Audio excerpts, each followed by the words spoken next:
جو قوم امانتوں کو ہڑپ کرتی ہے، جو قوم وعدہ خلافی کرتی ہے، اس قوم کو اللہ اس کے دشمنوں کے حوالے کرتا ہے۔ پھر آپ نے فرمایا وہ لوگ ان کے گھروں میں گھس کر ان کے مالوں کو لوٹتے ہیں، ان کے دشمن ان کے گھروں میں گھس کے ان کے مالوں کو لوٹتے ہیں۔ میں آپ کو حدیث کے الفاظ بتا رہا ہوں۔ پانچویں بات، پھر آپ نے فرمایا جو قوم اللہ کے قانون کو توڑتی ہے ان میں آپس میں خانہ جنگی ہو جاتی ہے۔ کل پرسوں ایک ساتھی بیٹھ کر امریکہ کو برا بھلا کہہ رہا تھا، میں سن رہا تھا، میں نے کہا یار چلو ساری باتیں چھوڑو ان کی، جتنے بھی ہیں، ارے 50 ملک ایک ہوئے ہوئے ہیں یار، کچھ تو سوچو یار، 50 ملک ایک ہو گئے ہیں۔ ہاں، ہندوستان میں 196 بولیاں ہیں۔ کتنی بولیاں ہیں جی؟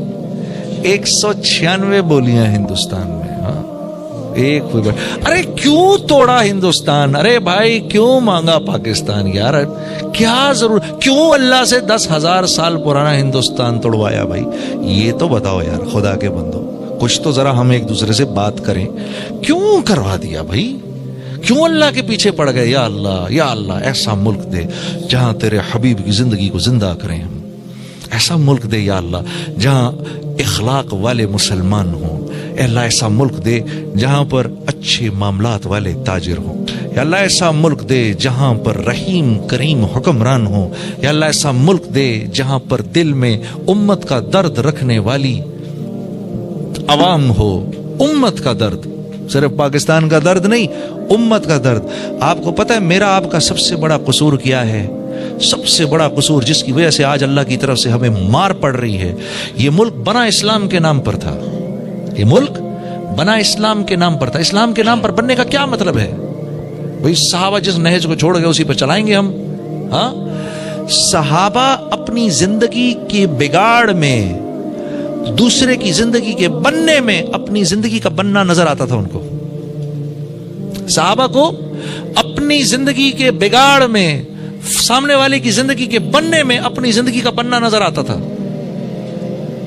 یار ہمیں کیا ہو گیا؟ ہم کیوں لوگوں سے حق مانگنے والے بن گئے؟ ہم کب حق مانگنے والے تھے؟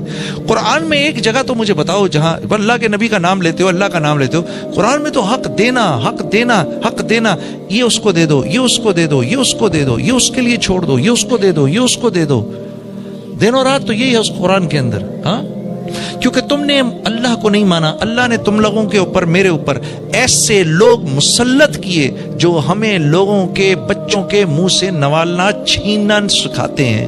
اس بچے کے منہ سے نوالا نکالو، اپنے بچے کے منہ میں ڈالو۔ آج ایسے لوگ میرے تمہارے سروں پر ہیں جن کی ہم عزت کر رہے ہیں۔ کیونکہ یہ ملک کیوں بنا تھا؟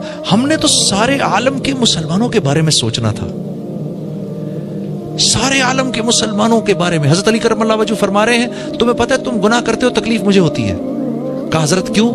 کہا تم نے اللہ کے نبی سے سنا نہیں کہ پوری کی پوری امت ایک جسم کی طرح ہے، اس کے کسی بھی حصے میں تکلیف ہو سارے جسم کو تکلیف ہوتی ہے، سارے جسم کو تکلیف ہوتی ہے۔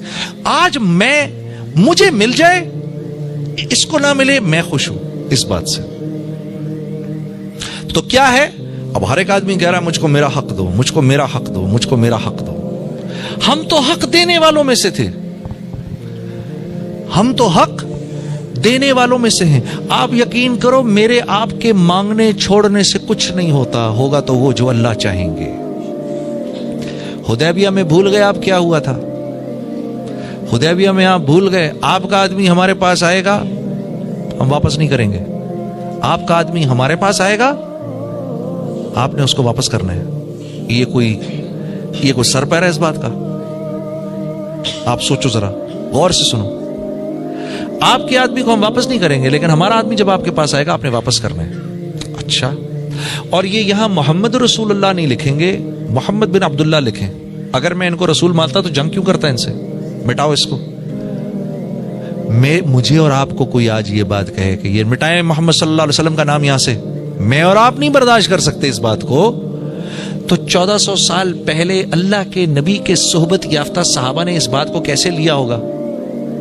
جو جان دینے پر، جو آپ کے تھوک کو نیچے نہیں گرنے دے رہے، ہاں، جو آپ کے وضو کے پانی پر لڑ رہے ہیں. کسی نے حضرت ابوبکر صدیق سے پوچھا نا آپ کو 3 باتیں کون سی پسند ہیں؟ کیا فرمایا؟ کیا بات ہے، کیا بات. یا رسول اللہ پہلی بات جو مجھے پسند ہے وہ یہ کہ میں آپ کے چہرے کو دیکھتا رہوں. کیا بات. یا رسول اللہ صلی اللہ علیہ وسلم دوسری بات مجھے یہ پسند ہے کہ میرا سارا مال آپ پر خرچ ہو رہا ہو. تیسری بات مجھے یہ پسند ہے یا رسول اللہ کہ میری بیٹی آپ کے نکاح میں ہو. یا رسول اللہ میری جان بھی آپ کی، مال بھی آپ کا، آل اولاد بھی آپ کی. یہ مزاج ہے صحابہ کا. ان کو کہا جا رہا ہے یہ مٹاؤ محمد رسول اللہ یہاں سے. مٹایا نا انہوں نے. حضرت علی نے تو انکار کر دیا. اللہ کے نبی نے کہا بتاؤ مجھے کہاں لکھا ہے، لڑنے کی تو بات ہی نہیں ہے، یہ یہاں لکھا ہے. اچھا لاؤ میں مٹا دیتا ہوں، میں محمد بن عبداللہ بھی تو ہوں. تو صحابہ کا غصے کے مارے وہ حال ہو گیا آپ سوچ بھی نہیں سکتے. پھر کیا کہا؟ اب 10 سال تک جنگ نہیں ہوگی. او بھائی ہم نے تم سے کب جنگ کی؟ 3 بار تو تم آئے ہمارے اوپر لڑائی کرنے کے لیے. اب ہم تھوڑے طاقتور ہو گئے تو ہمارے اوپر یہ شرط ڈال رہے ہو کہ اب ہم تمہارے اوپر نہ آئیں. ہاں تم تین دفعہ تو تم آئے ہمارے اوپر. انہوں نے کہا جی 10 سال. اللہ کے نبی نے کہا چلو مان لیا، لکھ دو. اور ہاں اس سال عمرہ بھی نہیں کرنے دیں گے، واپس جاؤ. اگلے سال آنا 3 دن میں in and out with in 3 days. آپ نے کہا مان لیا. کیونکہ آپ جانتے تھے اس معاہدے سے کچھ نہیں ہونے لگا. ہوگا تو وہ جو اللہ چاہیں گے. شاباش. اس معاہدے سے کچھ نہیں ہونے لگا. ہوگا تو وہ جو اللہ چاہیں گے. ہاں ہاں معاہدوں سے کچھ نہیں ہوتا. ہوتا وہ ہے جو اللہ چاہتے ہیں. اگر اللہ ناراض ہیں اور ہم معاہدے کر رہے ہیں، معاہدوں نے کامیاب نہیں ہونا.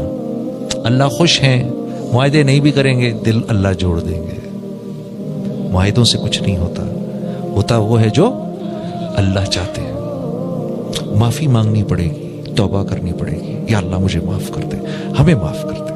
بڑا ہم نے یا اللہ، بڑی ہم نے بہت برا کیا یا اللہ، بہت برا، اب معاف کر دے، چل معاف کر دے. اتنا کہہ دینا بھی کافی ہے. یہ کہنا بھی کیا، دل میں ہی آ جائے بات، یا اللہ بس بہت ہو، دل میں ہی آ جائے. تو صحابہ کرام کے غصے کا یہ حال ہو گیا کہ جب اللہ کے نبی صلی اللہ علیہ وسلم واپس آئے اور فرمایا چلو بھائی بال اپنے کاٹو سب. ایک صحابی نہیں اٹھا،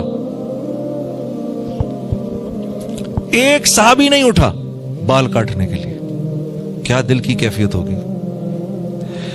تو آپ نے جا کر ہماری جو اماں تھی ام سلمہ رضی اللہ تعالیٰ عنہ، اللہ ان کی قبر کو نور سے بھرے، ان کو جا کر کہا ام سلمہ یہ میرے صحابہ کو کیا ہو گیا. ہاں اب میری بہنیں بیٹھی سن رہی ہیں اس بات کو. ہاں واہ واہ واہ واہ. دیکھو بنی ہوئی عورت اور نہ بنی ہوئی عورت کا نقصان دیکھو. اب یہ بنی ہوئی ہیں، اب اگر یہ نہ بنی ہوئی ہوتی تو ایک ہی جملہ کہنا تھا ان کو. کیا کہتی؟ یا رسول اللہ میں تو پہلے ہی کہتی تھی آپ اپنا وقت ضائع کر رہے ہیں ان کے ساتھ. ہاں کافی تھی نا یہ بات. شوہر بیوی کی سنتا ہے تو پہلے کہہ رہی تھی یہ اس لائق تھوڑی ہیں آپ اپنا اتنا وقت ضائع کرتے ہیں ان کے ساتھ. لیکن ہماری اماں نے کیا فرمایا، اللہ انہیں جزائے خیر دے. کہا یا رسول اللہ نہیں نہیں یہ آپ کے جان نثار ہیں، یہ آپ کے جان نثار ہیں. اس وقت تھوڑی غصے کی حالت میں آپ باہر جائیں، خود اپنا حلق کرائیں، دیکھیں یہ سب بھی کرا لیں گے. تو آپ نے فرمایا اچھا ایسا ہی آپ جائیں. تو اللہ کے نبی باہر آئے اور باہر آ کے جو آپ صلی اللہ علیہ وسلم کے جو حلاق تھے ان کو بلایا. انہوں نے جو آپ کے بال کاٹے تو سارے صحابہ نے اپنے بال کاٹنے شروع کر دیے. ٹھیک ہے. اب جب واپس چلے ہیں اچھا، اور اس دوران میں کیا ہوا؟ اللہ اکبر. ہاں حضرت عمر رضی اللہ تعالیٰ عنہ جیسے جلیل القدر صحابی بھی حضرت ابوبکر کے پاس پہنچ گئے. پہلے اللہ کے نبی کے پاس آئے. کہا یا رسول اللہ آپ نے ان کی باتیں کیوں مانی؟ پہلی بات پوچھی کیا آپ اللہ کے نبی نہیں ہیں؟ کہا میں اللہ کا نبی ہوں. آپ نے ان کی باتیں کیوں مانی؟ کہا اس لیے کہ میں اللہ کا نبی ہوں. سمجھ نہیں آئی. ابوبکر صدیق کے پاس چلے گئے تو کہا ابوبکر کیا یہ اللہ کے نبی نہیں؟ کہا بالکل اللہ کے نبی ہیں. کہا تو پھر انہوں نے یہ باتیں کیوں مانی ان کی؟ کہا اس لیے کیونکہ یہ اللہ کے نبی ہیں. اور پھر کہا اے خطاب کے بیٹے خبردار خبردار، جیسے محمد صلی اللہ علیہ وسلم کر رہے ہیں کرتا جا. تو گھبرا گیا ایک دم حضرت عمر کہ میں کیوں چلا گیا اللہ کے نبی کے پاس یہ پوچھنے کے لیے، ایک دم گھبرا گئے. یہ ایک اونچے آدمی کی بات ہے، اونچے ظرف کی بات ہے کہ جب آدمی کو اپنی غلطی کا احساس ہوتا ہے فوراً نادم ہو جاتا ہے. تو اب جب یہ آپ صلی اللہ علیہ وسلم صحابہ کے ساتھ چلے ہیں واپس مدینے کی طرف تو قرآن کی یہ آیت اتر رہی ہے، انا فتحنا لك فتحا مبینا لیغفر لك اللہ ما تأخر من ذنبك وما تقدم. ہاں جی اے میرے نبی، واہ واہ واہ واہ واہ واہ، سبحان اللہ سبحان اللہ، کیا فتح دی ہم نے آپ کو. بلکہ فتح نہیں، فتح مبین، فتح مبین کمپلیٹ وکٹری. ان کی چھٹی ہو گئی، اب ان کی چھٹی ہو گئی. اور علماء فرماتے ہیں کہ یہ ایسی زبردست آیت ہے، یہ تبلیغ والوں کی شان میں اتری ہے یہ آیت کہ اب 10 سال کوئی جنگ نہیں، اب دبا کے تبلیغ کرو، کوئی نہیں آئے گا تمہارے پیچھے، لگاؤ جتنے چلے 4 مہینے لگانے. ہماری شان میں اتری، کوئی اب تمہیں مکمل وکٹری آپ کی ہو گئی. تو اللہ کے نبی فرماتے تھے سورج جن جن چیزوں پر چمکتا ہے اس میں سب سے زیادہ جو چیز مجھے سب سے زیادہ جو محبوب ہے وہ سورہ فتح ہے، کہ اس میں اگلے پچھلے معاف ہو گئے، یہاں معاف ہوئے. صحابہ پہنچ گئے یا رسول اللہ آپ کو تو مل گیا، ساڈے واسطے کی. تو اللہ پاک نے اتار دیا سب کے لیے، صحابہ کے لیے بھی اتار دیا. لِيُدْخِلَ الْمُؤْمِنِينَ وَالْمُؤْمِنَاتِ جَنَّاتٍ تَجْرِي مِن تَحْتِهَا الْأَنْهَارُ وَيُكَفِّرُ عَنْهُمْ سَيِّئَاتِهِمْ. سب معاف جنت میں، سب یہ بھی اور آپ بھی سب جنت میں. کیوں؟ اس لیے یہ جو ہماری منشا تھی وہ پوری ہو گئی، جو ہم چاہتے تھے وہ ہو گیا. نہ ہم، اسی لیے میں نے آپ سے عرض کیا، نہ جان دینا مقصود، نہ جان بچانا مقصود، اللہ کا حکم مقصود.